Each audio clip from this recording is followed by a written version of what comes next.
All right, we are live. Thank you to everybody so far this morning who has been participating in MADPD. We have been watching the hashtag literally light up. We are now trending, I believe, number 2 or 3 in Canada.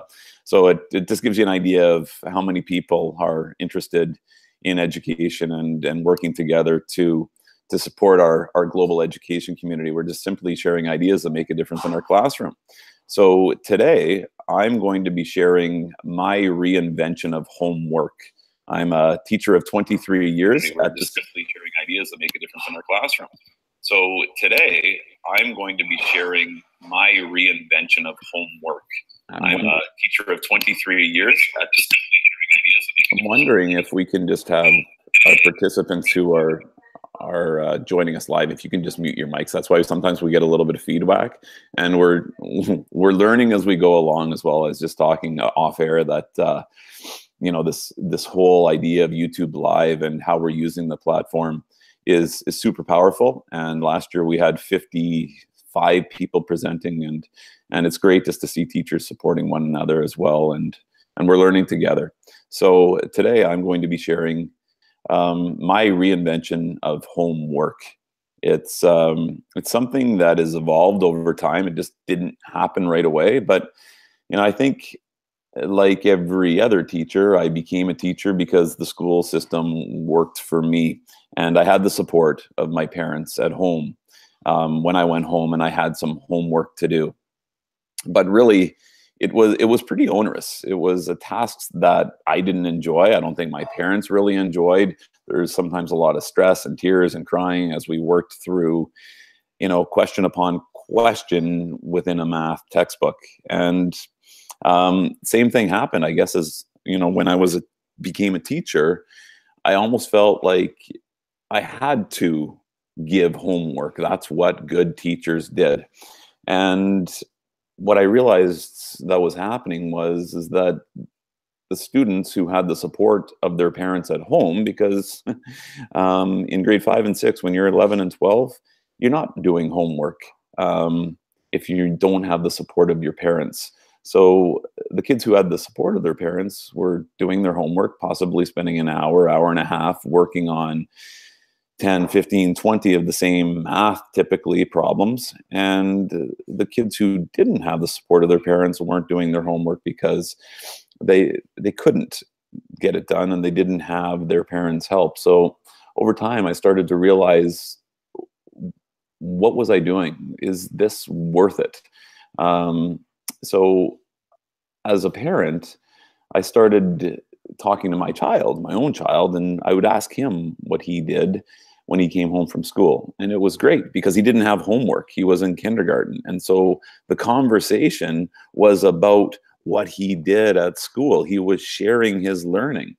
And we made a lot of connections between home and school. And, you know, maybe a little math problem that he worked on in school, like 2 paint cans plus 1 paint can would equal 3 paint cans. We would have the same conversation at home. And so it dawned on me that Kai didn't see school and learning as just something that happened at school. Learning happened all the time, and learning was simply just a conversation.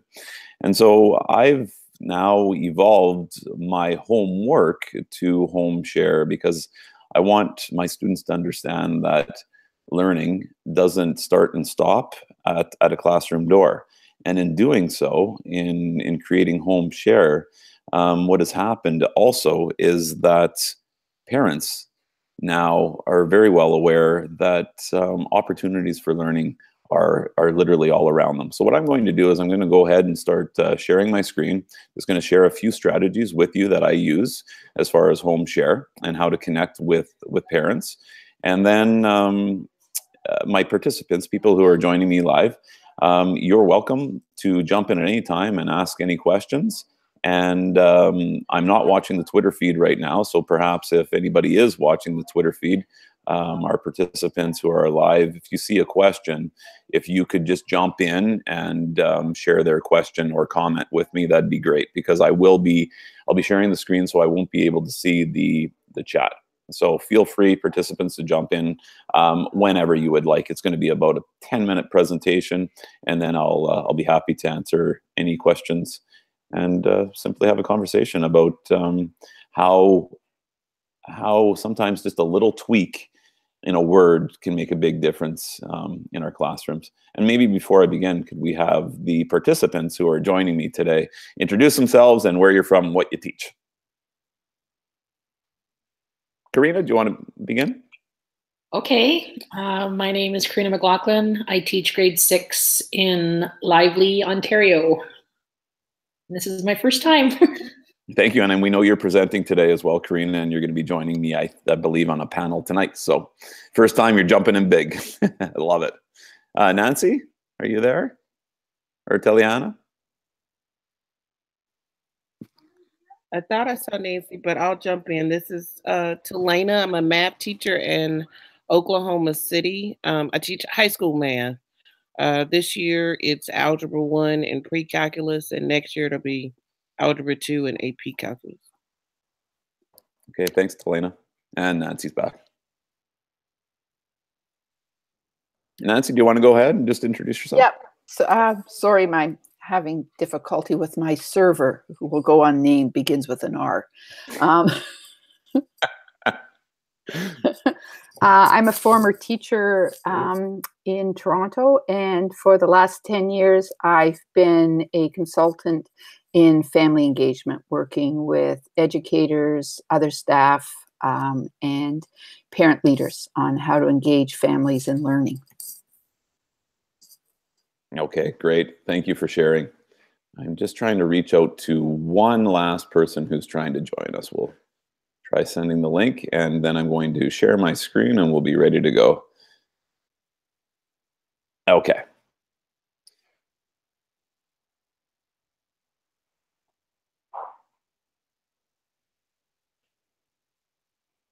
So I'm assuming that now our people who are participating can see my presentation. Maybe does somebody just want to let me know that you can see it? Yes. Yes. You can see it. Okay, great. So again, just simply a reinvention of a traditional word, homework. I don't think anybody really likes parents, teachers, and students. So I've reinvented it to HomeSHARE, and just a bit of a shift in mindset. We shouldn't really see learning, I believe, as work.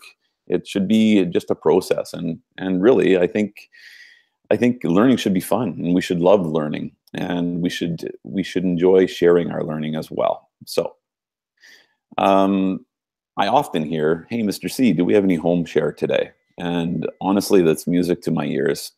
And like I've said, a little tweak and a big change to a traditional homework has made all the difference in the way my students and their parents view learning.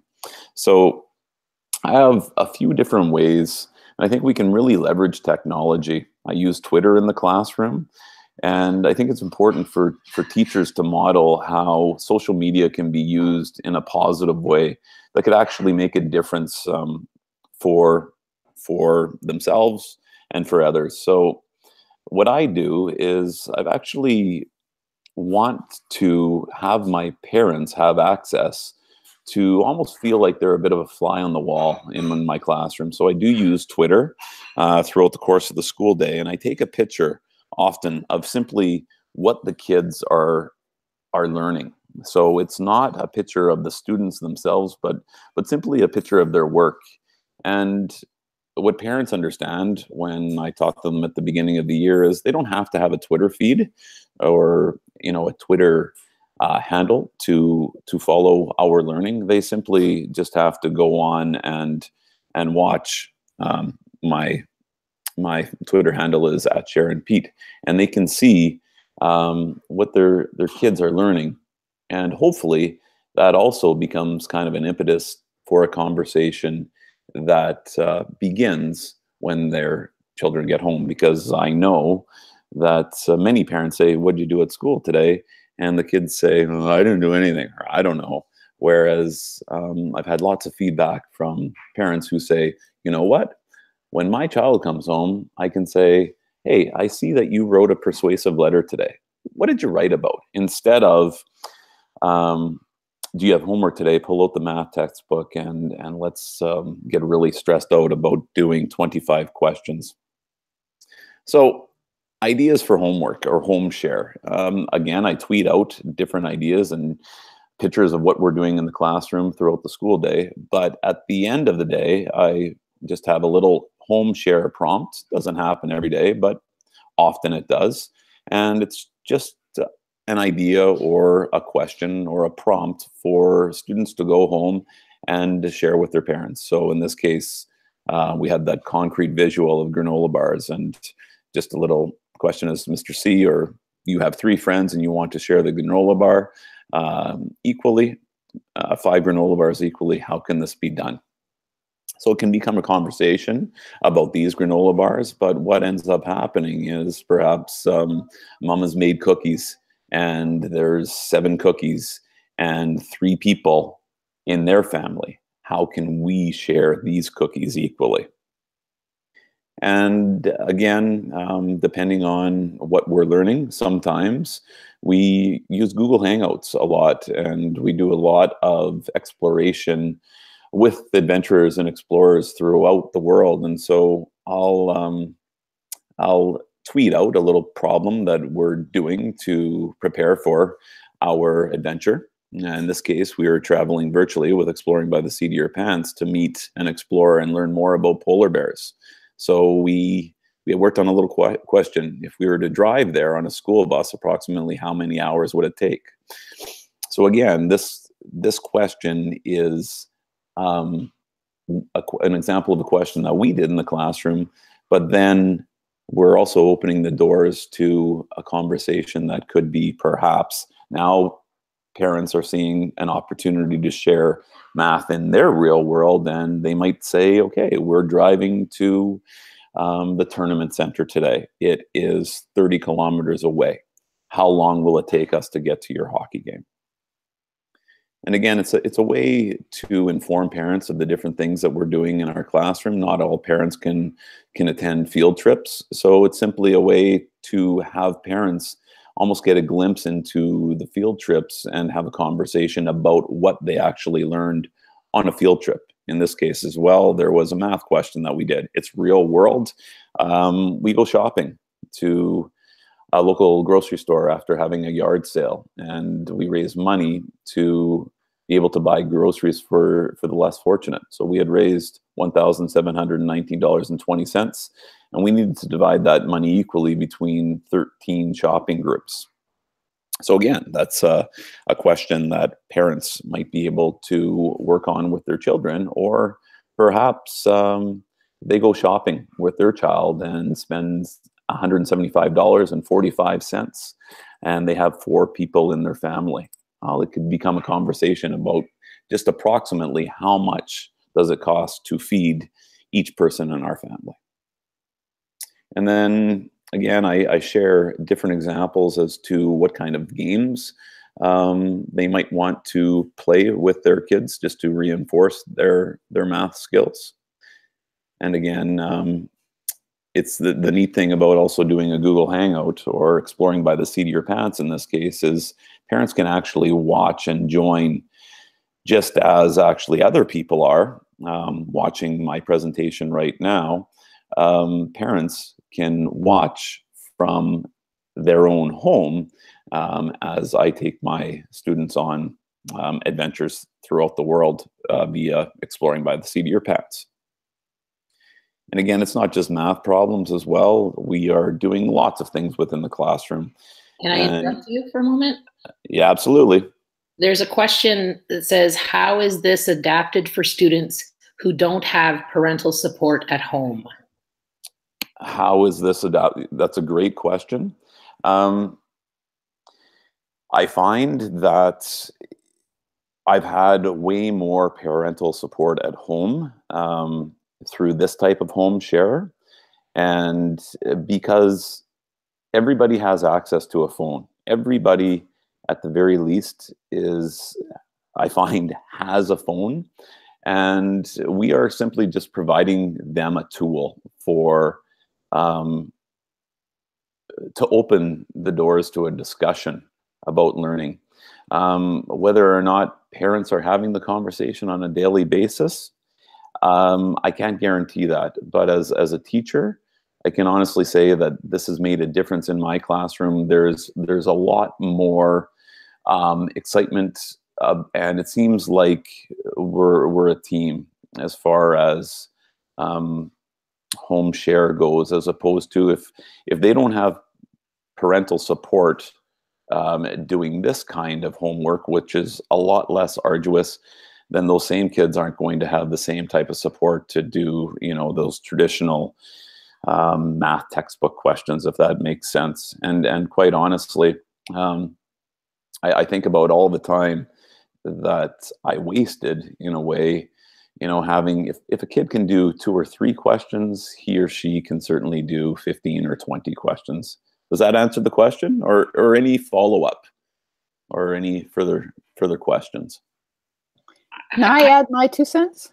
Absolutely. Who is it? Nancy? It's Nancy. I think that if the parents are unable to participate, there's almost always another family member. It might be an aunt, an uncle, a cousin. It might be an older sibling. It might even be a neighbor or a friend's parent, somebody that, some adult in the child's life that's important to them. It doesn't always have to be a parent who is the go-to person. Yeah, that's 100%. And sorry. No, please go ahead. I also think too that sometimes when I've had students like this that maybe don't have the support, maybe they don't have like the internet at home or whatever, don't have access to that. Sometimes I've also made it happen at school through, like, say, an educational assistant. I would ask them to touch base with my student throughout the day to talk about, say, like your HomeSHARE activity. So something that, just because the talking obviously is powerful, right? To reinforce what they've been learning and to remember what they've been talking about. So sometimes I enlist somebody else in my school community. Yeah, and I just want to add as well that this isn't always a sharing piece as well.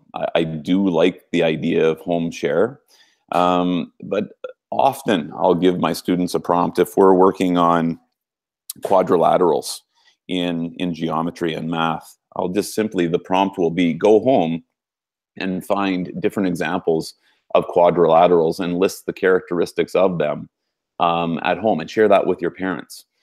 Not always will our kids have the support of their parents. We know that. And not always will it ever even get done.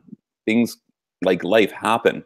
So I don't want my kids to be stressed out and not want to come to school because they didn't do their homework. But I do also, because it's a question that isn't super onerous. It's engaging. The students are actually going home and doing the HomeSHARE, say, for example, that question themselves, and coming back to school with it done. Does that make sense? Okay, I think I'll move on. And again, so I'm just sharing different examples of what I do for HomeSHARE.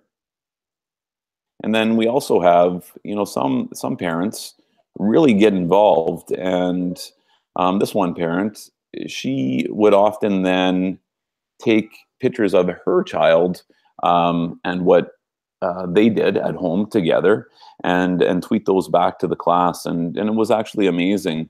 The same parent was watching and had read that we were doing Paddle to the Sea. And it's a book about a boy who starts his journey actually via a canoe, a wooden canoe. He paddles. Paddle is the name of the main character in the book, and it's a wooden canoe carved. And he sets it in Nipigon on the river in the headwaters of Lake Superior, and it takes its journey down through the Great Lakes. But what I had forgotten about is that we have a Paddle to the Sea park in Nipigon. So she took her son to Paddle to the Sea park. And then because we have that homeschool connection, Jacob came back and told all of his students or his peers about his trip to Paddle to the Sea park. And over the course of the school year, different parents started then to take their kids to paddle to the Sea Park, which is an hour east of Thunder Bay. And then I will also say that I have a blog. It's called Mr. C Sharesies. And on that blog, I also have a parent and kids page. And this is an opportunity for, sorry, I can't actually locate the parent and kids page now, but it's, oh, there it is. It's an opportunity, and this is, I did this last year. It worked really well, but I have to say as a teacher, it was quite onerous because I would give kind of a recap as to what we did at the end of every week. So, and I would provide little links, little prompts to have students share what they did with their parents. And then there were some HomeSHARE prompts as well. Worked really well. But again, from my point of view, it was quite time consuming. I actually kind of felt stressed at the end of the week to get it done. But it's something I might come back to.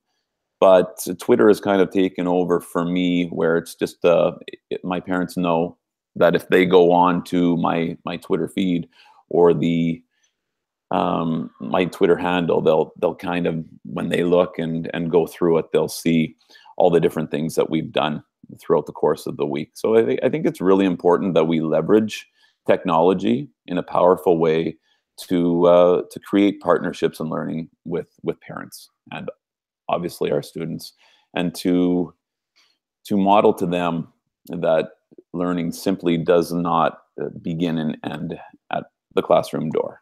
So I think I'll stop sharing my screen now and come back to our participants for any questions. I'm back.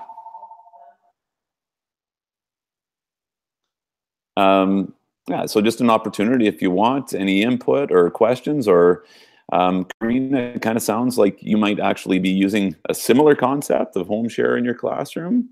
I am, yes. I've tried to actually follow your lead by watching your Twitter feed, and I've been using that quite a bit in my room as well, especially for math. And again, it's not showing necessarily pictures of students, it's just showing the pictures of their work. And actually, we've built off of some of your math ideas and tried to add to them on ours. I also have a daily blog that I've been doing through Google Classroom. So just my students and their parents can access. And that has more like pictures of our whole day. But again, this has become an onerous task because it started off as supposed to be the students in my class were going to do it every day. And then somebody's absent or somebody's doing something, or I go too long in the day and then I have to prepare it. But the students and parents are loving that. I just have to figure out a way to make it less of a task for myself. And you know what, Karina, I use Google Classroom as well. And in that in itself, instead of that as a blog, we know that kids have access to Google Classroom, or most of them, I would say, at home. So, you know, it is amazing that the parents can go on with their children. My little guy who's in grade 3, he has Google Classroom as well, and I can go on and check out and see what he's been learning. And I think, you know, it's important too, before Google Classroom and before Twitter, this is how I started evolving HomeWORK to HomeSHARE. It was simply take something that you've written in the classroom, take home your writer's notebook and share that with your parents. I don't want you to stress about having your parents edit your work. They can if they want, but simply go home and share what you've been writing with them and get them to sign it. And you know what? That's super powerful as well. And a lot of parents would sign it. Some of them didn't, but then some of them would start adding comments as well. And then the kids, just in simply reading their writing out loud to their parents, they would naturally begin editing it as well. So, you know, that's a very low tech way to do HomeSHARE as well. And I think, Peter, that lots of the things that you're saying, it's just because you care about your homework, your students and your parents by default care, right? Because anything that you're investing time in and making it important, it's important to them too. Yeah, and I have lots of conversations and struggles as well. I think about spelling dictation. And I did spelling dictation for 10 or 12 years. And this is what I think. If my students go home to study for their spelling dictation, and the book that was set up, it was based on theme. So there were no word patterns anyway. The kids who had their parents' support would probably spend 15 to 20, maybe even a half an hour studying and memorizing their spelling dictation words. The kids who didn't have that parent support, they weren't doing it. So they would memorize, they would come to school. The kids who were prepared and had the parent support would get 15 out of 15. The kids who didn't would get anywhere from 0 to 5 or 6, 10 maybe. But how well was I using that really, really valuable time? And really, it's not up to me, actually. I'm the teacher at school. I don't know that I can actually say, this is your job to do at home with your child. I still even struggle with that. But for me, it's bang for the buck. And what I noticed ended up happening is those kids who didn't have the parent support at home to study for dictation stopped coming to school on Friday morning. And that's wrong. So now I take care of spelling within the classroom, look for different ways to build my students' spelling skills. But you know how that happens? Is by reading. And so instead, I'll have my students go home and read a piece of their writing to their parents, or even better, simply read a book with their parents. There's your HomeSHARE. Read a book, read a poem, find something on the internet. Talk to your parents about a poem that you love. Get them to pull it up on your phone and read that. But again, I'm a teacher of 23 years, still learning, thinking, and evolving. I think that's so true, that that's all we're doing is evolving. Because you think even things like projects, where I used to do projects, say in science or social studies, well, no longer is it anything that's done at home. Anything done at home could be some research. The parts that I used to do at school are now the home piece and the actual construction or making something, like when we were working in space in grade 6 and they were creating solar system, some sort of display or some sort of model of what you knew about a solar system. They did research at home, but they did none of the actual building and stuff at home. They did it at school because that's what I want to see. I want to see what they actually know. So it is just about changing the way we do our business, I guess. Yeah, and you know what? My big aha is my biggest assessment tool is my presence. And I've really come to recognize that. So I need to be present in my students' learning, because I don't know who's actually doing the learning through homework. Is it the parents or is it the students? So I need to be cognizant of what it is that I'm assessing and really being present when they're learning. So yeah, you make a very, very good point, Karina. Good to talk to you. I know we met each other. I think it was a blog post that you wrote, and then yeah, it's great to be able to talk to you live too. And this is it. This is the whole point of MADPD, is simply to start these conversations. Go ahead. I think this will be what we talk about tonight at 7, was where we started last year and where I am now in the whole EQAO struggle. But we'll talk about that later. Oh yeah, we're going to be talking about preparing for the test at 7. Any input, Nancy? Yeah, you know, Pete, you and I have talked about this before, but what I really like about it is when they've done research and they've asked parents what they want to know, they've come up with 3 things. They want to know what their child should know and will know by the end of the year, how their child is doing, and how they can support that learning at home. So you're hitting with HomeSHARE almost all 3 of those.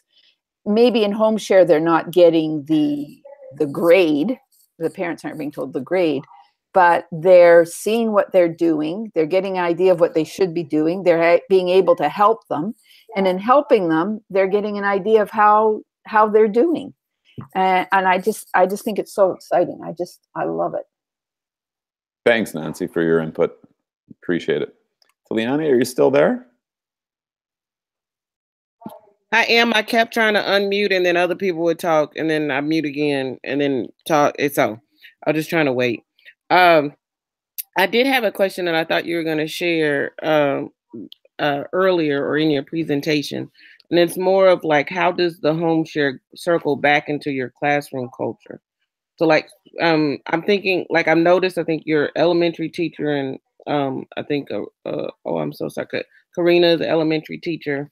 One of the challenges at the secondary level is the multiple teachers and multiple expectations on students. So like, for instance, my students have 7 different, I call them bosses, 7 different teachers that they're going to see, you know, in a day. Some are requiring homework formally, some are not. It all varies, but it's a lot to process in a day. And then I would love the HomeSHARE idea implementation for me next year, because I know my students do need to sort of keep talking about math and thinking about math, but I would have to circle it back to my classroom. Even though I would never want to grade it or never want, you know, it to be sort of this process, I need some way to ensure that they are sharing. So like, how do you have the conversation also in the day about the HomeSHARE that they did, or do you? Yeah, that's a good question. Usually at the beginning of the day, it becomes a conversation, or the HomeSHARE happens, you know, if we're talking about, you know, we're doing our walking the path. So as we come to that again, then the conversation about HomeSHARE would evolve, and it would be them sharing the conversation that they had with their parents and what they had learned. In math, a lot of the times the kids will come with a piece of paper and they've written out their HomeSHARE, if we go back to the idea of the quadrilaterals. And sometimes the kids don't come with their HomeSHARE done. I can't assess a student's homework. I won't, and what they're doing at home as part of the classroom. That's a tough one for me. So I don't want the kids to be stressed if they haven't done their HomeSHARE for whatever reason. So that one, it kind of unfolds. It's still kind of unfolding. Sometimes we come to it. Sometimes it's very formal. Sometimes it isn't. Karina, how about you? What I like about it is when you go back to a math question, like something you've posted before, say on your Twitter or in my daily blog, and then one of the students says, well, my mom says, or my dad says, let's try this. So I kind of like that idea more than that because I'm really not assessing it. It's more just a piece for me, and mine will evolve, I think, a little bit more next year. But this year it's been more of just a sharing piece. Like, I'm really just sharing what we've been learning so that the parents that want to speak to their children about it can. But I think it's exciting when the kids come back with something that they have learned from their parents. Yeah, and you know what? The kids have to take ownership of their learning as well. The opportunity is there. As teachers, we've provided that for them. If the kids aren't going home and engaging their parents, or the parents aren't engaging their students, there's only so much we can do as teachers. It has to be on the child as well. They have to take ownership for their learning. But when you provide opportunities like this, I think they're way more likely to take ownership of it, because they like it, they enjoy it, they want to share. But I don't say, okay, everybody take out your HomeSHARE, I'm going to be checking it and stamping it. That is problematic for me. Does that make sense, Deliana? Yeah, absolutely. And I love the fact that all throughout your presentation, you alluded to not being a graded or formal assessment piece for you, but just an extension of the learning process. I just know if I don't do something, it's such a cultural shift that's going to have to happen in my students. And if I don't do something intentionally to make it where they want to go do it, they want to go actually look at my Twitter feed and actually start sharing, because they're teenagers. They're very different than third and fourth grade. They don't naturally want to do stuff anymore. Um, so I needed some sort of way of kind of capturing it in my class so that it shifts their culture. So I'll just keep thinking of some ideas. I may even ask my students this week for some ideas of how to hook them into even starting the process. You know, and Leanne, you bring up a really interesting point. Why is that? Why, as the kids get older, they stop asking questions, they stop wanting to learn. Kids come into school asking so many questions, are so excited about learning. You would think it should evolve. They become more interested in learning. I can also tell you with HomeSHARE and the way that I've shared, it's a documentation of what's going on in the classroom as well. I have parents from previous grades still watching my Twitter feed and still discussing these types of questions. And I have students who still do that as well. So I think with conversations like this, I think hopefully that there will be a shift and kids will always be excited about learning. And I think on that, we'll end the broadcast. Thank you to each of you for participating and making a difference for your kids. Karina, did you have something? No. Okay, thanks again, and continue to enjoy Make a Difference PD. It's quite something to see everybody getting together and sharing ideas that make a difference. So thank you.